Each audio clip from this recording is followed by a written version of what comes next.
on dit traditionnellement qu'il est le garant de l'organisation de la partie, le garant du bon déroulement de la soirée et du jeu. Il est aussi celui qui est le maître de l'univers, éventuellement le maître de l'histoire et du scénario qui va se dérouler pendant la partie. Alors, je les vois déjà discuter. Je pense que mes invités ne vont pas être forcément d'accord avec cette définition que je vous propose, qui est très générique, et encore une fois, que vous avez entendu certainement beaucoup. Alors justement, mes invités, je vais en profiter pour vous les présenter. Alors, totalement à l'extrémité, là-bas, nous avons... voilà, prends un micro, Vivien. Bonjour. Donc Vivien Féasson, qui est auteur de plusieurs jeux de rôle, Les Errants du Quillot, Perdu sous la pluie, qui est aussi traducteur chez la maison d'édition Sans Détour, podcasteur occasionnel à la Cellule aussi. Alors justement, l'animateur du podcast hebdomadaire de la Cellule, il est juste à côté, c'est Romaric Briand. Donc Romaric Briand qui a créé le jeu de rôle Sens. Bonjour. Le jeu de plateau Duval, et puis également auteur d'un ouvrage, Le Maelstrom, donc plus récemment, en 2014. À côté, donc, nous avons Manuel Bédoué, donc auteur, co-auteur sur La Gamme Oltrée, auteur également de Summer Camp, auteur du jeu de rôle aussi Sur les frontières, et puis co-animateur, puisqu'on a beaucoup de podcasteurs avec nous, co-animateur du podcast Ludologique, qui n'est pas hebdomadaire celui-là, mais presque.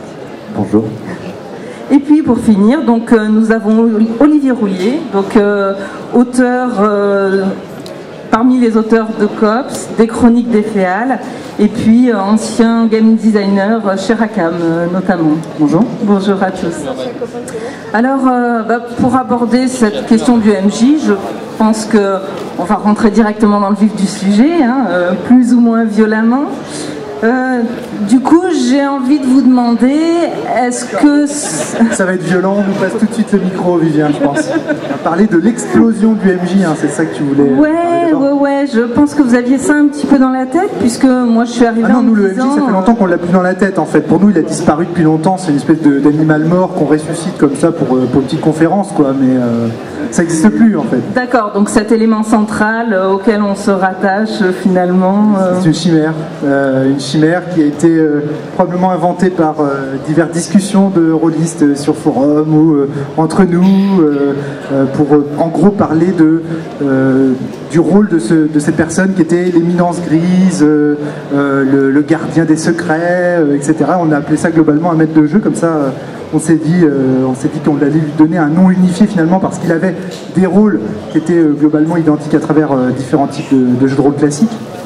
Et voilà, avec Vivien à mes côtés, on pense, en tout cas, si on s'en fie à nos derniers articles dans JDRMA, que en fait, le MJ va tôt ou tard exploser. Et est-ce que tu veux parler peut-être justement du contenu de ton sujet? Vivien. Il fallait que ça arrive.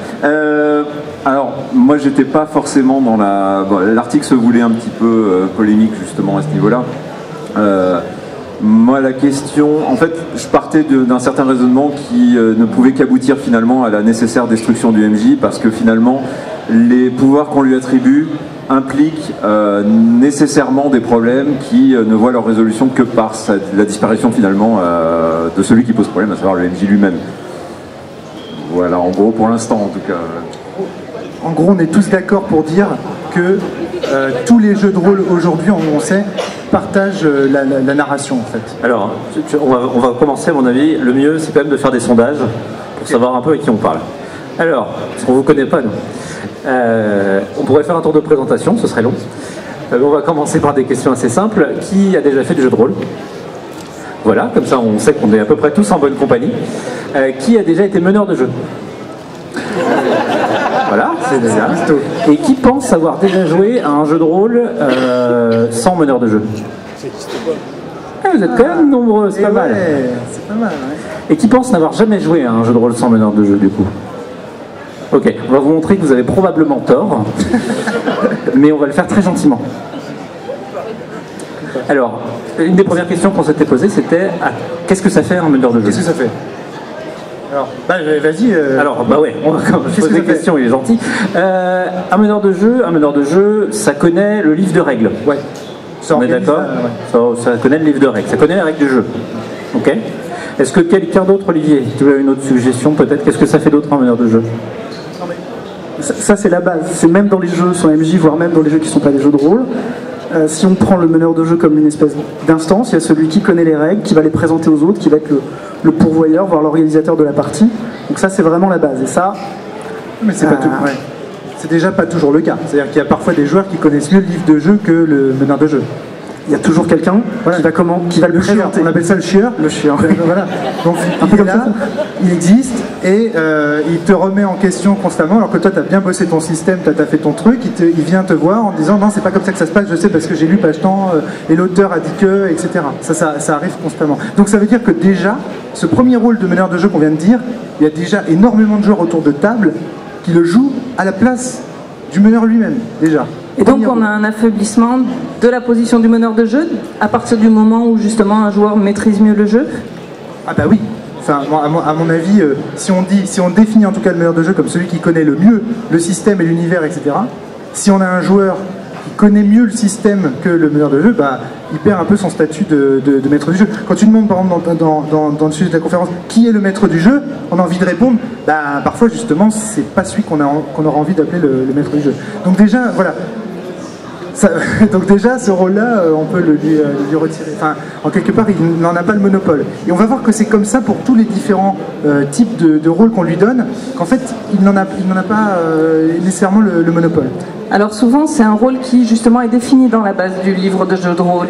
Il y est dit souvent sur la première, deuxième page que le maître de jeu, celui qui a acheté le jeu, celui qui a le livre entre les mains, va devoir être le garant des règles, etc. Est-ce qu'il y a d'autres rôles qui sont officiellement définis comme ça ? Si on essaye de lister les attributions classiques, enfin celles qu'on entend, si on réfléchit 2 secondes sur les rôles du meneur de jeu, il y a celle de connaître les règles et d'être en quelque sorte un peu l'arbitre, on va voir si ça peut pas être mis en question. Il y a celle c'est celui qui connaît l'univers et qui en quelque sorte assume cette partie-là, l'univers. C'est celui qui amène un scénario, voire qui le connaît à l'avance et qui le propose aux joueurs. C'est celui qui joue les PNJ et qui décrit les décors. C'est celui qui assume toutes les fonctions du décor, c'est ça. Donc aussi bien le rôle de chef décorateur que de figurant. On a aussi un élément qui revient pas mal, celui du meneur comme animateur, qui gère le rythme de la partie, qui gère le temps de parole à la table, qui gère aussi quelque part la mise en émotion finalement de cet univers. On parle donc de décrire des décors, mais aussi quelque part, voilà, il va faire des intonations, des bruitages, il va faire intervenir un événement, mais pas n'importe quel moment, au moment le plus dramatiquement approprié, ce genre de choses. Voilà.